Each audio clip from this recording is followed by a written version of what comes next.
O endereço vai aparecer também para você aí. Mais informações, acessar o nosso site bibliamais.com.br. Nós vamos então pedir a bênção de Deus para avançarmos no estudo de hoje. E eu quero então pedir a nossa amiga que faça uma oração, por gentileza, pedindo a bênção de Deus para o estudo. Su, você pode orar? Amém. Oremos. Pai, em nome do Senhor Jesus, nós te agradecemos pela tua palavra, que é a verdade, a tua palavra é a cura, a tua palavra é tudo que nós precisamos para a nossa vida. Então nós te pedimos também que o Senhor venha clarear a nossa mente, o nosso coração, para receber e entender a tua verdade. Não apenas nós que estamos aqui neste lugar, mas também os nossos irmãos que estão nos seus lares, nos seus trabalhos, aonde a tua palavra e essa mensagem chegar, que possa ser a resposta, Deus, em nome de Jesus. Amém. Amém. Amém. Obrigado, Suzy. Ontem nós vimos a respeito do mandamento de Deus, né? Que Deus criou o mundo em 6 dias, descansou no 7º, e na lei de Deus, o 4º mandamento, fala a respeito do sábado, de santificar. Em nosso último estudo, a gente estudou aqui sobre a lei de Deus e nós aprendemos sobre a eternidade da lei de Deus. Se a lei é eterna e não pode ser mudada, o mandamento do sábado também não pode ser mudado. Ainda que, nas crenças populares, como vimos ontem, as pessoas estão tentando ensinar o domingo como o dia santo e o principal argumento é a ressurreição de Jesus Cristo. Mas hoje vamos olhar para vários textos da Bíblia que vão nos ajudar a compreendermos mais a respeito desse tema. Suzy? Pastor, refletindo sobre essa palavra, sobre a questão do sábado, eu gostaria de fazer uma leitura em Mateus 25:31, e o título fala O Grande Julgamento. Então, a minha questão ela é relacionada às palavras de Jesus. Jesus é Deus. Eu creio que Jesus é Deus. Ele é o meu salvador pessoal. Nós também cremos isso, né? E como Jesus sendo Deus encarnando e Deus vindo pessoalmente, nós sabemos que Deus escreveu com o seu dedo em tábuas de pedra e que foi quebrado, e que ele imprimiu no nosso coração. E que nesse momento Deus, através de Jesus, vem à Terra, passa por todo o processo humano de vir milagrosamente através da sua mãe virgem, Maria, perseguido, vai para o Egito, e todo o contexto bíblico, né, histórico que eu creio que Jesus passou, e ele tem a oportunidade de falar abertamente a sua palavra, e ele não especificou o sábado. O senhor entende? Entendo. Então, uma das passagens que me traz esse questionamento é essa passagem de Mateus que fala assim, as palavras de Jesus: quando o Filho do Homem vier na sua majestade, todos os anjos com ele, então se assentará no trono da sua glória.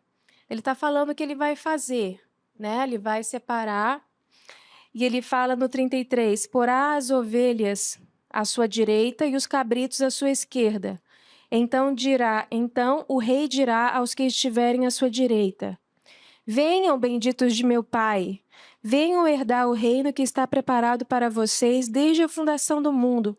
Porque eu tive fome e vocês me deram de comer, tive sede e vocês me deram de beber. Eu era forasteiro e vocês me hospedaram. Eu estava nu e vocês me vestiram, enfermo e me visitaram, preso e me foram ver. E lá no 41, o Senhor fala assim: então o rei dirá também aos que estiverem à sua esquerda: afastem-se de mim, malditos, para o fogo eterno, preparado para o diabo e seus anjos. Porque tive fome e vocês não me deram de comer, tive sede e vocês não me deram de beber, sendo forasteiro vocês não me hospedaram, estando nu vocês não me vestiram, achando-me preso, enfermo, vocês não foram me ver. Então eles perguntarão: quando foi que vimos o Senhor com fome, sede, forasteiro, nu, enfermo ou preso, não o socorremos? Então, aqui é uma das passagens onde o Senhor Jesus tem a oportunidade de expressar aquilo que é essencial diante do julgamento, diante de quando todos os homens, todos os seres humanos estarão diante da presença dele. Ele não fala especificamente sobre guardar o sábado, fazer isso ou aquilo. Ele fala especificamente sobre obras direcionadas às pessoas. Então, isso é uma coisa que mexe muito. Eu fico esperando o Senhor Jesus falar expressamente aquilo que é importante para o seu povo. Tá bom. Vamos dividir a resposta em duas partes. Primeira dela, Jesus não falou expressamente aquilo que era importante. Ele perdeu uma grande chance, não foi? Jesus não falou sobre o adultério. Jesus não falou sobre matar. Jesus não falou sobre adorar imagens. Jesus não falou sobre desonrar pai e mãe. Jesus não falou sobre cobiçar. Ele perdeu uma grande chance. Podemos fazer tudo isso? Porque ele não falou? Se você disser que o sábado não deve ser guardado, porque nesse julgamento final ele não fez menção, você tem que concordar comigo que também não interessa outro mandamento, porque ele também não falou dos outros. Esse é o primeiro ponto. Não é porque ele não falou aí que não é importante, porque ele não falou de nenhum mandamento aí. Segundo ponto, Jesus não falou expressamente aí, mas olha para o comportamento de Jesus Cristo. Vamos para Lucas. Lucas capítulo 4. Olha o verso 16. Lucas 4,16 diz assim: Indo para Nazaré, onde fora criado, entrou num sábado na sinagoga, segundo o seu costume, e levantou-se para ler. Qual era o hábito de Jesus? Ir à sinagoga todo sábado. E por que ele fazia isso? Não, porque ele era o criador do sábado. Porque ele era judeu, mas não lavava as mãos para comer os alimentos como os judeus. Ele era judeu, mas ele curava no sábado. O judeu não. O judeu achava que era pecado. Ele era judeu, mas ele não censurou os discípulos de colher espigas no sábado para matar a fome. Então ele não guardava o sábado porque era judeu. Ele guardava o sábado porque ele é o criador do sábado. Em Marcos 2,27, Jesus diz que ele é o Senhor do sábado. Ele é o dono, ele é o proprietário. Então Jesus não se submeteu a nenhuma tradição judaica que não tivesse o apoio da Bíblia. Ele até disse assim para os judeus: vocês ficam com essas tradições de vocês, invalidando a palavra de Deus. Então as tradições que invalidavam a palavra, ele não seguia nenhuma. Mas por que guardava o sábado? Porque ele é o criador do sábado. Porque ele deu o sábado para Adão e Eva. Lucas 4, verso 31. E desceu a Cafarnaum, cidade da Galileia, e os ensinava no sábado. O que estava Jesus fazendo no sábado? Ensinando. Eu pergunto para você, você vai ver Jesus na carpintaria dia de sábado? Alguma vez você acha que Jesus abriu a sua carpintaria para atender uma emergência no sábado? Não. Não há esse relato e também não aconteceu. Porque se ele tivesse trabalhado em algum sábado, ele teria cometido o quê? Pecado. E se ele cometesse pecado, ele podia ser o nosso Salvador? Não.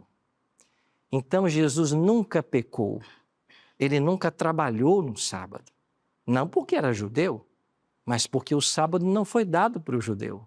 A gente viu aqui ontem, né? Que o sábado foi dado para a humanidade. Aí vem os documentos da igreja dizendo, não, mas agora a gente celebra o domingo porque Jesus ressuscitou.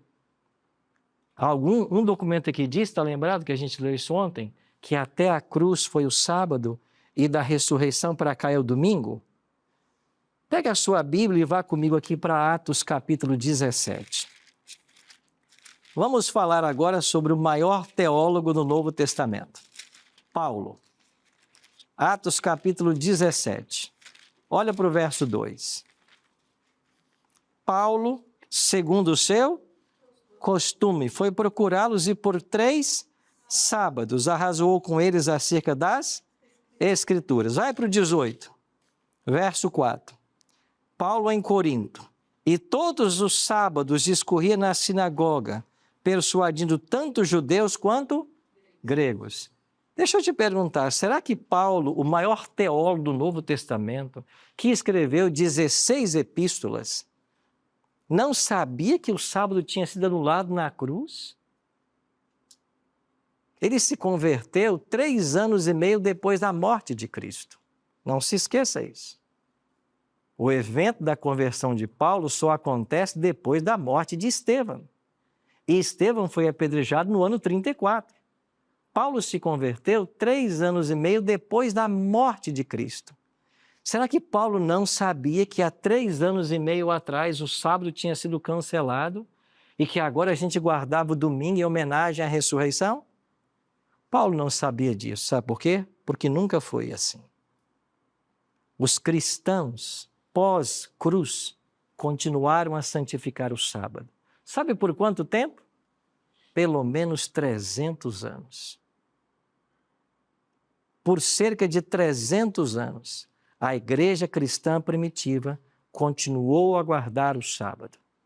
Aí vem um evento histórico. Você tem a conversão do imperador Constantino, ele vai baixar um decreto dominical, o primeiro da história. Agora ele começa a unir a igreja ao Estado. E lentamente o domingo começou a ser observado e o sábado sendo deixado de lado. Depois, em cada concílio da Igreja Católica, o domingo era exaltado e o sábado deixado de lado. Até que houve um momento que o sábado foi esquecido e o domingo assumiu o seu lugar. O que eu estou falando, eu estou só relatando o que está escrito nesse livro. O livro que eu tenho aqui em minhas mãos é uma tese doutoral. E o título dela é Do Sábado para o Domingo. E o subtítulo, Uma investigação histórica do surgimento da observância no cristianismo primitivo.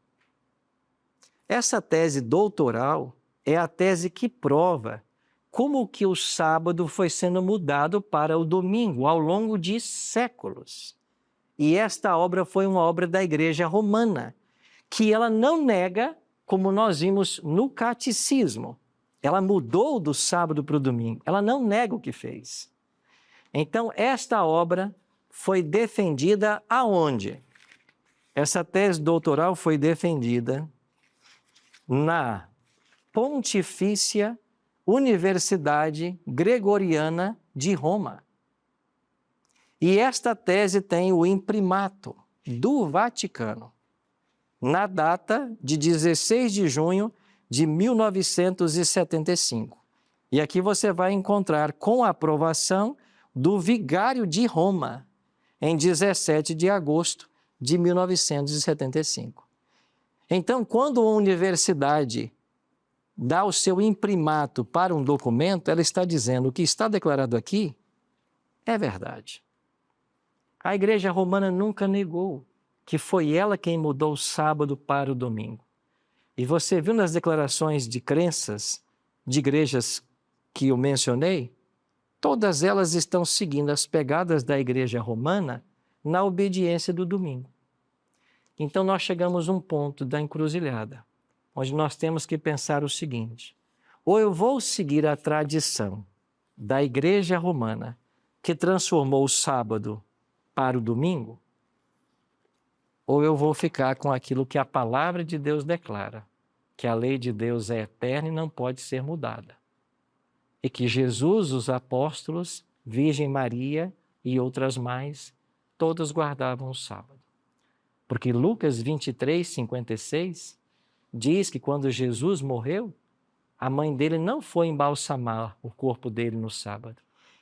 Ela guardou o sábado segundo o mandamento. E no domingo eles foram embalsamar o corpo de Jesus. Então a Bíblia diz para mim que Jesus, que Paulo, que Maria, Todos guardavam o sábado. Por que que eu, então, não devo guardar? Como que eu consigo extrair dos 10 mandamentos o quarto e invalidar só esse? Porque ninguém está pregando por aí que você pode adulterar, né? Ninguém está pregando que você pode matar, que você pode roubar. Na realidade, dos 10, só esse que não está sendo pregado. E eu acredito que por falta de conhecimento, e é por isso que a gente está aqui, né? Para tentar chegar a um conhecimento maior. Pastor Israel? Pastor, o versículo de Colossenses 2:16 diz o seguinte: Portanto, que ninguém julgue vocês por causa de comida e bebida, ou de dia de festa, ou lua nova, ou sábados, porque tudo isso tem sido sombra das coisas que haviam de vir, porém o corpo é de Cristo. Qual seria o significado deste exemplo que ele está dando aqui para não ser julgado por causa de comer, beber, ou até mesmo do sábado? Quando Paulo escreve essa carta para os Colossenses, o problema que está acontecendo aí é que haviam vários judeus que estavam ali na igreja, e quando os gentios se convertiam, esses cristãos judeus, os judeus que haviam abraçado o cristianismo, eles agora queriam que esses gentios se submetessem aos ritos judaicos. Um deles a circuncisão, por exemplo. Inclusive, quando você vai para Atos capítulo 15, onde acontece um concílio da igreja primitiva em Jerusalém, esse concílio aconteceu pelo problema da circuncisão. Ou seja, os judeus que estavam na igreja cristã, quando chegava um gentio, diziam, temos que circuncidar você. Aí o gentio dizia, mas por que eu tenho que circuncidar? A circuncisão era um sinal de Abraão com o povo de Israel. Agora nós abraçamos a fé cristã, Cristo Jesus. Então essa discussão tornou-se um problema na igreja também de Colossos. Aí Paulo vai escrever essa carta, é uma carta de prisão, Paulo está preso quando escreve essa carta, mais 4, né, ele escreveu na prisão, e ele vai dizer que ninguém, pois, deveria julgar por causa de comida, bebida, dia de festa, lua novas ou sábados. Por que ele fala sábados? Porque o povo de Israel celebrava 7 festas. E todas estas festas eram chamadas de Shabat, também de sábados. Então você tem no Antigo Testamento o sábado semanal e o sábado cerimonial. O Shabat era também um sábado. Mas como o Tiago mencionou, que faz aniversário em 25 de janeiro, o aniversário pode cair num ano, num dia e no outro. A festa também era a mesma coisa. Por exemplo, a Páscoa. A Páscoa era o 14º dia do primeiro mês. A Páscoa esse ano podia ser numa terça-feira, podia ser numa quinta, mas era chamada de sábado, porque era um dia de feriado nacional. Aí Paulo entra na história para dizer, ninguém tem que condenar você se você não está guardando as luas novas, os sábados, sendo circuncidado. Ninguém. Então foi isso que Paulo está escrevendo em Colossenses. Vamos pensar pelo raciocínio oposto.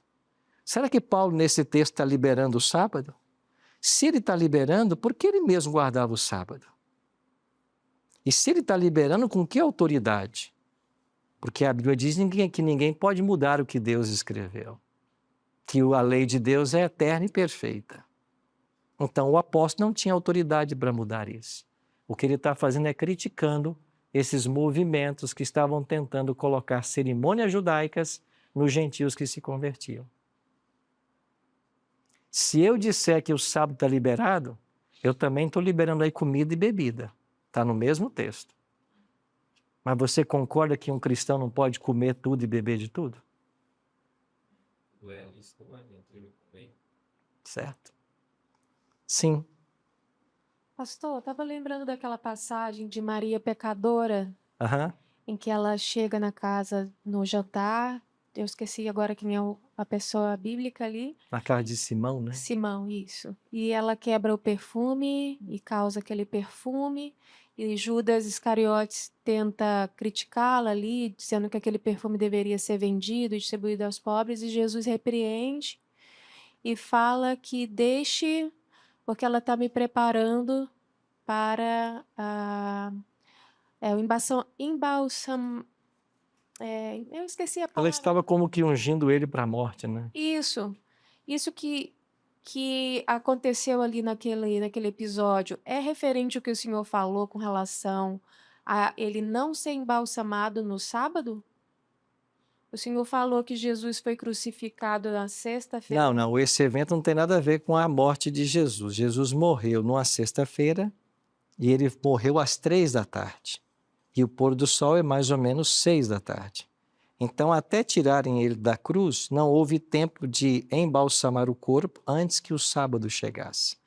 Por isso que eles deixaram para embalsamá-lo depois que o sábado passasse, para não quebrar o mandamento. Mas aquilo que Jesus falou era uma referência já à morte dele e esse evento? Sim, ele está dizendo que ela ungiu o corpo dele para a morte. A oferta dela foi muito especial, como que ela estivesse preparando o corpo dele para a morte. Sidney. Tem uma dúvida na questão do mandamento. Ali Sim. fala que, por exemplo, na minha casa, eu quero guardar o sábado, Aham, correto? Mas o meu filho não quer. aham. Ali o mandamento diz que ele tem que guardar. Filho, Uhum. vai estando... Tu, teu filho, tua filha? Nesse caso, como que eu faço? Eu tenho que obrigar o meu filho a guardar? Depende da idade? Como é que seria? Ou a minha esposa, por Nós exemplo? temos que orientar toda a família a fazer o que é certo. Agora, se a pessoa não quer fazer o que é certo, ninguém pode obrigá-la. E a gente não vai ser culpado por isso. Se você for para Ezequiel capítulo 18, o profeta pergunta assim: os pais comem as uvas e os filhos é quem botam os dentes? Não. Quem bota o dente é quem come a uva. A alma que pecar, essa morrerá. O pai não vai levar a iniquidade do filho, nem o filho a do pai. Não existe transferência de pecado. Nós temos que fazer a nossa parte e ajudar o máximo de pessoas a conhecer a verdade. Mas se alguém finalmente não quiser aceitar a verdade, nós não vamos ser responsáveis por isso. Se nós fizermos a nossa parte, né? Em orientar. Ricardo. Se a pessoa guarda o sábado, mas congrega ou louva a Deus no domingo, Aham. seria ilícito também? Não, nós temos que louvar a Deus 7 dias por semana. Deus tem que ser adorado todos os dias, não só no sábado, né? Pastor, e as pessoas que guardam o sábado, mas guardam o sábado numa forma de não fazer nada, o que ela faz? Ela dorme, ela come porque preparou a comida, talvez na sexta-feira, tal, mas tu vê assim a parte do dia dela praticamente descansando, deitada, dormindo, lendo um livro. Isso é o correto? Ela não está obedecendo o mandamento como Deus pede, né? Olha como Deus pede que o sábado seja guardado. Vamos para o profeta Isaías. Isaías dá orientação para o povo a respeito da guarda do sábado. Bem no finalzinho do livro do profeta Isaías, você vai ter essa orientação a respeito do sábado. Isaías capítulo 58, a partir do verso 13, o profeta diz assim: se desviares o pé de profanar o sábado e de cuidar dos teus próprios interesses no meu santo dia, se chamares ao sábado deleitoso e santo dia do Senhor, digno de honra, e o honrares, não seguindo os teus caminhos, não pretendendo fazer a tua própria vontade, nem falando palavras vãs. Se você age assim, então te deleitarás no Senhor, e eu te farei cavalgar sobre os altos da terra, e te sustentarei com a herança de Jacó, porque a boca do Senhor o disse. Sábado, não cuidamos dos nossos interesses, não falamos as nossas palavras. Ele é um dia deleitoso, porque é um dia de comunhão com Deus, um dia para a família, um dia de se fazer o bem, um dia de se estar em meia natureza. É assim que a gente obedece o mandamento. Tiago. A gente vai guardar o sábado na eternidade ou ele só serve para cá? Aqui mesmo em Isaías, avança um pouquinho aí para o capítulo 66, né? Olha Isaías 66, verso 23. E será que de uma festa de lua nova a outra e de um sábado a outro virá toda a carne adorar perante mim? Diz o Senhor. Se você pegar o capítulo 66 de Isaías, ele começa a falar, desde o verso 10, sobre a felicidade futura de Sião. Ele está dando uma visão profética da nova terra. E ele está dizendo que nessa nova terra, nós de um sábado a outro, vamos continuar adorando a Deus. O sábado sempre será guardado, porque a lei de Deus não tem duração até que Jesus volte. A Bíblia ensina que ela é eterna. Se ela é eterna, ela não vai acabar sua validade quando Jesus voltar. Ela vai ser eterna para sempre. Bom, eu quero só passar mais alguns detalhes antes de encerrarmos. Levítico 23, 32 diz que o sábado deve ser guardado de um pôr do sol a outro, de uma tarde a outra. Ainda que para os homens o dia comece à meia-noite, na Bíblia ele começa ao pôr-se o sol. Esses textos nós já lemos, Jesus Cristo e sua mãe guardando o sábado, o apóstolo Paulo também guardando o sábado. Ezequiel 20, verso 12, é um outro texto que nós não lemos. Ezequiel diz assim: também lhes dei os meus sábados para servirem de sinal entre mim e eles, para que soubessem que eu sou o Senhor que os santifica. No verso 20 desse mesmo capítulo, Ezequiel escreveu: santificai os meus sábados, pois eles servirão de sinal entre mim e vós. Sabe o que é o sábado? É um sinal entre nós e Deus. Quando nós escolhemos guardar a lei de Deus, inclusive o sábado, nós estamos estabelecendo uma aliança com Deus. É o sinal entre nós e Deus. E o sábado e a obediência à lei será um sinal dos fiéis filhos de Deus no tempo final da história. Quando vamos para Apocalipse capítulo 12, e ali há uma descrição do povo remanescente, do povo fiel de Deus por ocasião da volta de Jesus, eles são descritos assim: irou-se o dragão contra a mulher e foi fazer guerra com os restantes da sua descendência, os que guardam os mandamentos de Deus e mantêm a fé em Jesus.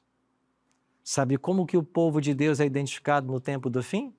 Como aqueles que guardam os mandamentos de Deus. O estudo de hoje, meus amigos, é um apelo para nós.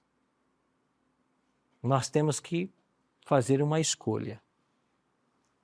E você que está em casa nos assistindo, nós temos que fazer uma escolha. Ou eu escolho ficar com aquilo que a tradição ensina, ou eu escolho ficar com aquilo que a palavra ensina. Essa é uma escolha que todos vocês terão que fazer. Alguém vai forçar vocês a essa escolha? Não. Vocês podem passar 30 anos para fazer a escolha. Ninguém vai forçar vocês. É verdade que a gente não sabe se a gente tem 30 anos, né? A gente não sabe quanto tempo nós temos. Agora, historicamente, está comprovado que essa mudança foi feita pela Igreja Católica Romana. E as igrejas evangélicas, muitas delas criticam os católicos em várias de suas doutrinas, mas estão pisando nas mesmas pegadas na santificação do primeiro dia da semana. É uma incoerência. Nós temos que olhar para a Bíblia e perguntar o que ela ensina em todas as questões. Se nós queremos ser cristãos, nós temos que olhar para a Bíblia do Gênesis ao Apocalipse e nós não podemos fugir de nenhum assunto. Tudo que ela ensinar, nós temos que estar dispostos a praticar. 8 vezes no Novo Testamento o primeiro dia da semana é mencionado. 8 vezes. Na maioria das vezes é apenas uma alusão ao dia que Jesus ressuscitou. Mas a igreja cristã, os apóstolos, continuaram guardando o sábado, porque ninguém ensinou de que o sábado mudou para o domingo porque ele ressuscitou. Isso não está ensinado na Bíblia, mas isso está ensinado na tradição. Então eu tenho que escolher de que lado ficar. Ou fico com a tradição, ou fico com a Bíblia.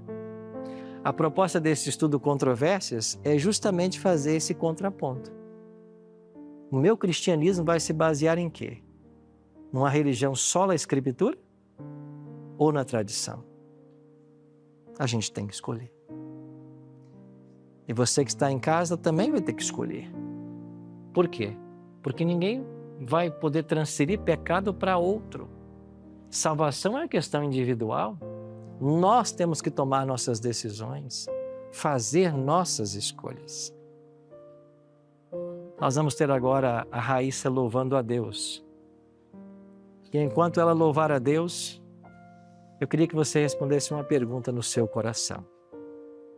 O que eu vou fazer com essa verdade que hoje eu estou aprendendo? Vou fechar os olhos para ela? Ou eu vou segui-la com humildade, entendendo que o Senhor está me conduzindo a minha história? Pensa nisso, enquanto a gente ouve essa canção.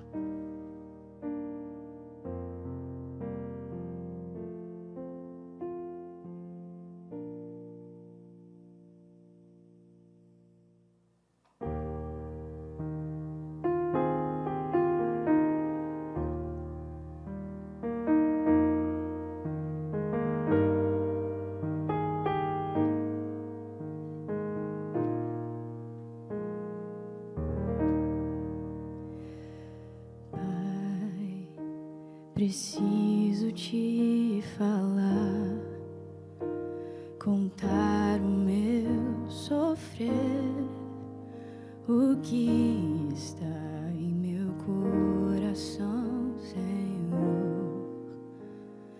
Tenho tanto medo de deixar o teu querer. O que será sem teu amor em mim?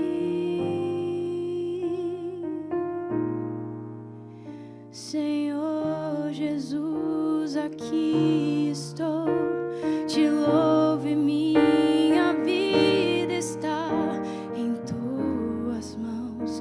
Estou aqui para te louvar, entrego meu viver, ó Senhor.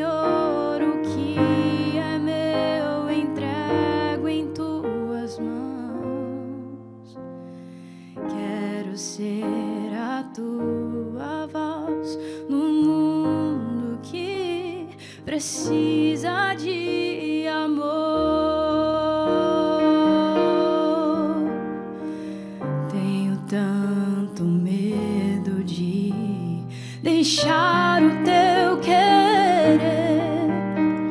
O que será sem teu amor em mim?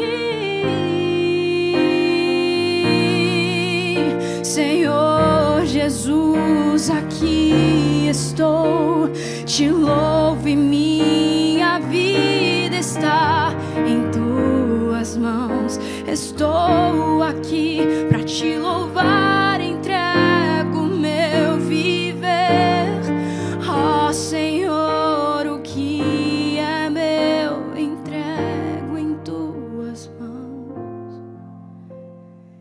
Quero ser a tua voz no mundo que precisa de amor.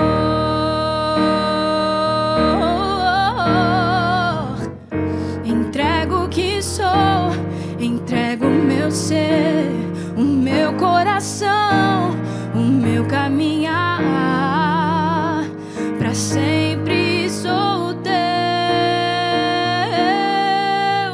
Senhor Jesus, aqui estou, te louvo e minha vida está em tuas mãos. Estou aqui para te louvar, entrego meu viver, ó Senhor, o que é meu entrego em tuas mãos. Quero ser a tua voz no mundo que precisa de amor.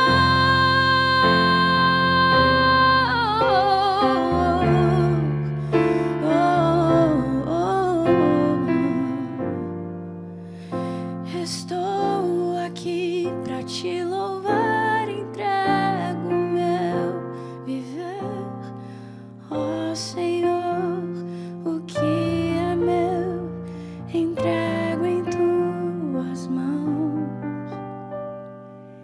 Quero ser a tua voz no mundo que precisa de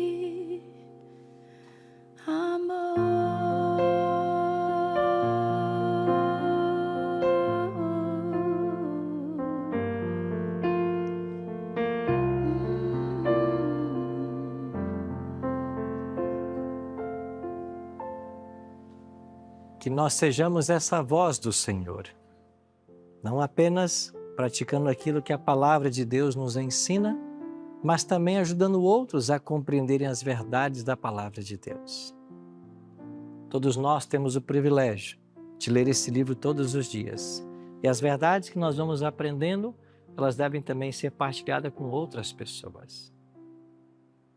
Que Deus nos ajude a tomar as decisões certas em nossa vida, para fazermos aquilo que Deus deseja que nós façamos. Que o Espírito conduza toda a nossa história na direção daquilo que é a vontade do Senhor.